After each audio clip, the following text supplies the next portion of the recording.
সম্পত্তিতে নারীর সমান অধিকার চাওয়ায় তবে কি এখন নাদিরা ইয়াসমিনকে দেশ ছাড়তে হবে? কোন নাদিরা ইয়াসমিন? যিনি নারী অঙ্গনের একজন সম্পাদক।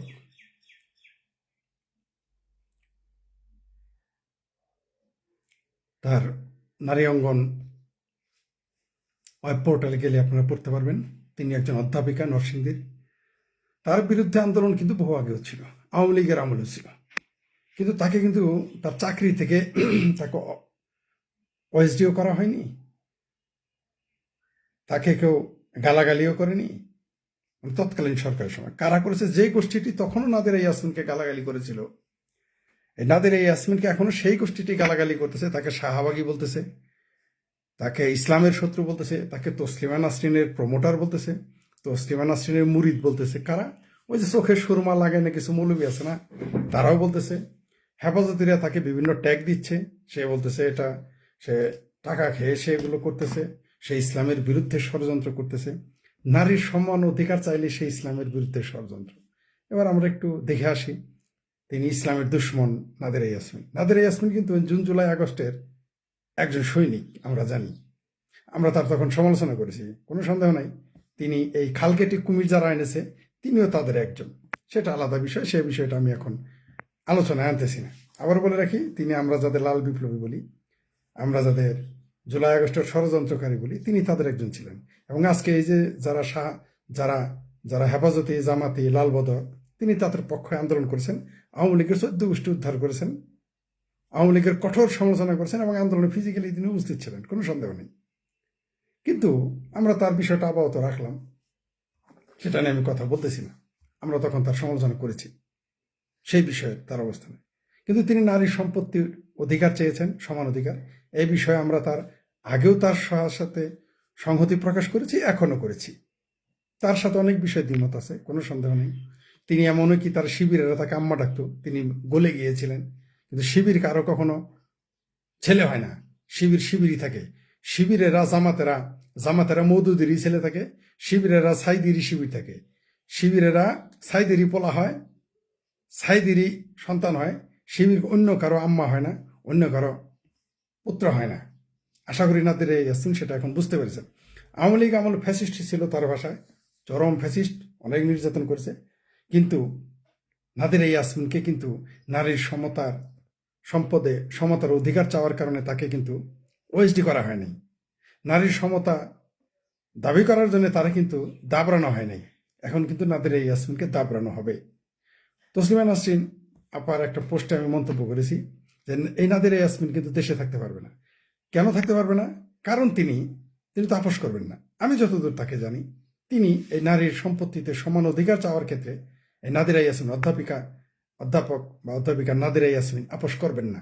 এটা আমার ধারণা, এবং এটা আমার শক্ত একটা ধারণা আছে। মানে তাকে যতটুকু স্টাডি করেছি, তিনি কোনো অবস্থাতেই নারী সম্পত্তির সমান অধিকারের দাবি থেকে দূরে যাবেন না। কিন্তু হেফাজত তাকে ছাড়বে না। তাকে ওএসডি করে পাঠানো হয়েছে কোথায় জানেন? সাতক্ষীরা, যেটা জামাতের শিবিরের জঙ্গিদের, এমনকি শিবিরের ঘাঁটি, জামাতের ঘাঁটি, জঙ্গিদের ঘাঁটি, সেই জায়গায় তাকে ট্রান্সফার করছে। এটা কিন্তু পরিকল্পিতভাবেই করেছে। এটাও আমি লিখেছিলাম যে তাকে পরিকল্পিতভাবেই, তার পোস্টে লিখেছিলাম যে আপনাকে পরিকল্পিতভাবে জামাতের ঘাঁটিতে আপনাকে ট্রান্সফার করা হয়েছে যাতে আপনার মুখ বন্ধ থাকে। কিন্তু আপনি তো মুখ বন্ধ রাখতে পারবেন না।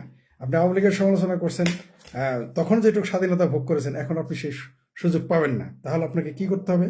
আমি যে বললাম, তসলিমা নাসরিন আবার পোস্টে করে লিখেছি, হয় তাকে দৌড়ানি খেতে হবে, মানে এদের হাতে মার খেতে হবে, না হয় জেলে যেতে হবে, অথবা দেশ ছাড়তে হবে। এই 24-এর মেধাবীদের স্বাধীনতার সময় নারীবাদী কোনো মানুষ বাংলাদেশে থাকতে পারবে না।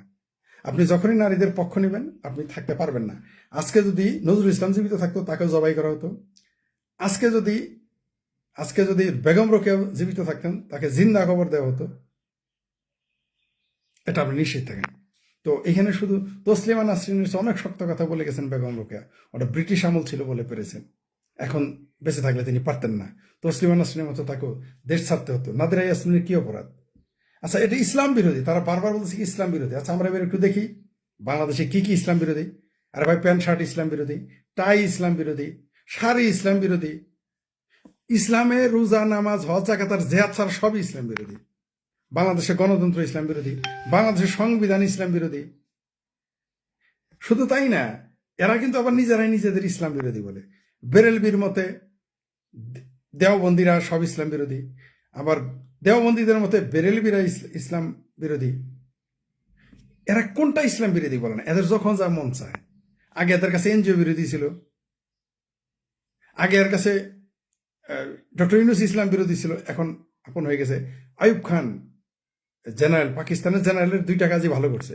একটা হলো যে সে 3 তালাকটা বাতিল করে দিয়েছিল, আর আপনার সম্পত্তিতে দাদা মরে গেলে নাতিকে যে বেওয়ারিশ করা হতো, ইসলামের এই তথাকথিত আইন, এটাকে তিনি 2টা কাজ তিনি করেছেন, যেটা নরেন্দ্র মোদী 2019 সালে এসে করতে পারেন নাই, 20 সালে, 23 সালে, 24 সালে এসে করছেন। অদ্ভুত ব্যাপার, ভারতের জালিয়াত বামেরা এটা বিরোধিতা করেছে। যারা সবচেয়ে বেশি প্রগ্রেসিভ দাবিদার, ভারতের জালিয়াত বামেরা 3 তালাকের পক্ষে। আজকে আইয়ুব খান যেটা 1965 সালে করে গেছে, বাংলাদেশে সেটা বিরাজমান, সেই আইন ভারতে বাস্তবায়ন করতে দেয় না জালিয়াত বামের, আবার বলে তারা প্রগ্রেসিভ। ছি, যাই হোক, সেটা অন্য বিষয়। নাদিরা ইয়াসমিনই থাকি, ওই ভারতের জালিয়াত বামদের যত কম কথা বলা যায়। আর এক আনু বিহারি আছে, এখন আনু বিহারি কোথায়? যে বামপন্থীদের যে পেটাইতেছে, আনু বিহারির মুখ থেকে তো কথা শুনি, কমরেড আনু বিহারি, সেটাও রাখলাম। এই নাদিরা ইয়াসমিন কিন্তু অনেক বক্তব্য দিয়েছেন যেগুলো চিঙ্কু বামদের ভাষা। এটা তার ভাষা না, এটা আনু বিহারিদের ভাষা, এটা ফ্রড মাজাহারের ভাষা। মানে বিশেষ করে যারা আওয়ামী লীগের সমালোচনা করতে যায় তিনি যে ভাষা ব্যবহার করেছেন, মুক্তিযুদ্ধের সমালোচনা করতে যায় তিনি যে ভাষা ব্যবহার করেছেন, সেই ভাষাগুলো টোটালি সিংহবামদের ভাষা। সেটাও আমি রাখলাম, নাদিরা ইয়াসমিনের কথা রাখলাম। নাদিরা ইয়াসমিন কিন্তু আর দেশে থাকতে পারবেন না। তিনি এই স্বাধীনতা তিনি ফ্যাসিস্ট আওয়ামী লীগকে সরিয়ে তিনি যে দেশটা পেয়েছেন এখন, সেই দেশে তিনি থাকতে পারবেন না। প্রথমত তিনি নারী, এই জন্য তিনি থাকতে পারবেন না। দ্বিতীয়ত তিনি নারীর সমান অধিকার চেয়েছেন সম্পত্তিতে, এটা বিরাট ইসলাম বিরোধী হয়ে গেছে। তো বাংলাদেশে কি ইসলাম বিরোধী হয় না? বাংলাদেশের মদের দোকান ইসলাম বিরোধী না? আরে ভাই, মাদ্রাসাগুলো কারা বানাইছে? মাদ্রাসা তো বানাইছে খ্রিস্টানেরা। মাদ্রাসা তো ইসলাম বিরোধী। মাদ্রাসা কে যেতে বলছে আপনাকে? মাদ্রাসা তো ইসলামের সিস্টেমই নেই। মাদ্রাসা 26 জন খ্রিস্টান ছিল, এগুলো তো হুজুরা বলে না। বলে কি? বলে না। ইসলামে তো রাজনৈতিক দল নিষিদ্ধ, এরা কেন করে? এটাও তো ইসলাম বিরোধী। ইসলামে তো ইমামের ভাতা নেওয়া নিষিদ্ধ। এরা সেই মৌলবী যারা মাইকে যখন আজান দিত তারা বলতো এটা শয়তান আজান দেয়, এটা কুফরি। এরা সেই মৌলবী যারা তুরস্কের সুলতানাতের সময়, তথাকথিত সালতানাতের সময়, যারা প্রেসকে 200 বছর নিষিদ্ধ করে রেখেছিল, বলছে ইসলামে সেটা হারাম। এখন তারাই কোরআন শরীফ বানিয়ে পড়ে, প্রেসে চেপে পড়ে। এরা তো সেই মৌলবী, তাই না? যারা আজকে নাদিরা ইয়াসমিনের বিরুদ্ধে লাগছে, এরা তো সেই মৌলবী যারা কোরআনকে যখন প্রথম ফার্সি ভাষা মানে ইরানের ভাষা যখন অনুবাদ করে তাকে কাফের ফতোয়া দিয়েছিল। এরা তো সেই মৌলবী যারা কোরআনকে যখন প্রথম উর্দু ভাষায় অনুবাদ করে বলা হয়েছিল এরকম একটা পচা ভাষায়, অপবিত্র ভাষায় কোরআনকে অনুবাদ করছে। এরা তো সেই মৌলবী, তাই না? তো নাদিরা ইয়াসমিনের বিরোধিতা তারা 2টা কারণে করবে। একটা হলো নাদিরা ইয়াসমিন নারী, আরেকটা হলো নারীর তিনি সমান অধিকার চেয়েছেন। নারীর সমান অধিকার দিলে পৃথিবীতে অনেক ধর্ম, অনেক দর্শন বাতিল হয়ে যায়। তাই এটার বিরোধিতা তারা করবেই, আমরা সেটা জানি, করতে হবেই। কারণ নারীর অধিকার যদি প্রতিষ্ঠিত হয়, এরা তো মানুষের অধিকারই বিশ্বাস করে না। আপনি নারীর অধিকার চিন্তা করতেছেন, এর পক্ষে থাকবে না। তো তিনি একটা আহ্বান জানিয়েছেন নাদিরা ইয়াসমিন। নাদিরা ইয়াসমিন যদি ইসলাম বিরোধী হয়, তাহলে এই যে আজকে যারা ইসলাম বিরোধী তাদের তো পেয়ারা ব্যক্তি হচ্ছে আইয়ুব খান। তাহলে তো আইয়ুব খানও তো ইসলাম বিরোধী ছিল। কম দুঃখে ওই জুলফিকার আলী ভুট্টো বলছিল না যে মৌলবীদের ভোট পালিশ করাবে, এটা কিন্তু বলেছিল। কোনো বাঙালি এটা বলে নাই, স্বয়ং ভুট্টো বলেছিল, পাকিস্তানের নেতা ভুট্টো বলেছিল যে মৌলবীদের তিনি ভোট পালিশ করাবেন। ওটাও রাখলাম। তাহলে আজকে নাদিরা ইয়াসমিনকে যারা কাট করে করাচ্ছে এটা ইসলাম বিরোধী, তাহলে তাদের আব্বা আইয়ুব খানও তো ইসলাম বিরোধী ছিল, তাদের হুইস্কি জেনারেল ছিল না? কারণ তিনি তো ইসলাম বিরোধী করে ইসলামে নাকি বিরাট সাম্য, যাই হোক, নাতির অধিকার থেকে বঞ্চিত করেছিল। ইসলাম নাতিকে অধিকার দেয় না, বাবা মারা গেলে নাতি বঞ্চিত হবে। সেটা আইয়ুব খান বাতিল করেছেন, 3 তালাক প্রথা বাতিল করেছেন আইয়ুব খান। তাহলে সেও তো ইসলাম বিরোধী। আর ইসলামে তো ভোট নাই, এরা ভোট করতে আসে কেন? ইসলামে তো ইলেকশন নাই, এরা আসে কেন? আবার এসে বলে, একবার বলে নিত্যমার্গে ভোট দিলে চাল চালায় ভেস্তে যাবে, আরেকবার বলে পাঙ্গা মার্কায় ভোট দিলে চালায় স্টিমারে বরিশাল স্টিমারে চলে বেসতে, বরিশাল স্টিমারে উঠলে আপনি চলে যাবেন, সরমানায় ফিরে স্টিমারে উঠলে আপনি বেসতে চলে যাবেন। এই হচ্ছে আমাদের দেশের অবস্থা। আমি বারবার বলেছি, মোল্লাদের আস্কারা দিয়েন না। মোল্লারা আস্কারা দিয়ে কোনো দেশই ঠিক নেই, কোনো দেশ ঠিক থাকতে পারবে না। যেই দেশে মোল্লারা যত বেশি লাফালাফি করে, সেই দেশ তত পেছন দিকে যাবে এবং ডুবে যাবে, অন্ধকারে ছেড়ে যাবে, এবং যাচ্ছে স্পষ্ট। আমরা নাদিরা ইয়াসমিনের নারীর সম্পদের সমান অধিকারের পক্ষে আছি, ছিলাম, আছি এবং থাকব। যারা মনে করেন যে নারীরে সমান অধিকার দেওয়া যাবে, আগে মেয়ের জমি লিখে দিবেন, তাহলে শেষ। সন্দেহ তো আপনারই, নাকি আরেকজন এসে জন্ম দিচ্ছে অর্ধেক দিবেন? এখন বলুন কোরআনে এটা আছে। কোরআনে তো মেলা কিছু নাই, আপনি করেন না। কোরআনে তো ছবি তোলা যাবে না, কোরআন মতে তো ছবি তুলতে পারবেন না, কোরআন মতে তো সিনেমা বানাইতে পারবেন না, সিনেমা চালাইতে পারবেন না, কোরআন মতে তো আপনি পাসপোর্ট বানাইতে পারবেন না, কোরআন মতে তো আপনি নারী হয়ে স্কুল কলেজে যেতে পারবেন না, কোরআন মতে তো নারী ঘর থেকে বেড়াইতে পারবে না, কোরআন মতে তো স্কুল কলেজে যেতে পারবেন না। কালাপুর খাপুরে যায় বলেন হিজাব আমার চয়েস, হিজাব আমার অধিকার, হিজাব ফ্যাসিস্টের কি ফ্যাসিজমের বিরোধী প্রতীক, ফ্যাসিজমই করেন না। হিজাব ফ্যাসিজম প্রতীক, হিজাব হলো অন্ধকারের প্রতীক। হিজাব আপনি কে বলছে ঢাকা ইউনিভার্সিটিতে বোরকা পরে যেতে ঘরে বসে থাকেন? আপনার কে বলছে ইসলামে তো পড়ালেখা আমরা কে করতে বলছে? ইসলামে তো পড়ালেখার সুযোগই নাই আপনার। মানে মাহারাম ছাড়া ঘরে বাইরে যেতে পারবেন না, এবং এটা আপনারাই বলেন। নিজে এসে বলতেছে মাহারাম ছাড়া নারী ঘরে বাইরে যেতে পারবে না, সেই এসে একলা একলা এসে আবার বক্তব্য দেয় প্রেসের সামনে।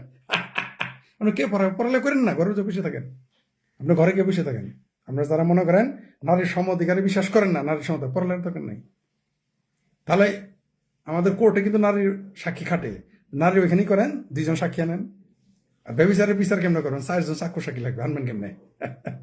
এগুলো বদমাইশে বাদ দেন, ধর্মকে ধর্মের জায়গায় রাখেন, রাজনীতিকে রাজনীতির জায়গায় রাখেন, আইন অনুযায়ী আইন কানুনের জায়গায় রাখেন। এগুলো বদমাইশে বাদ দেন।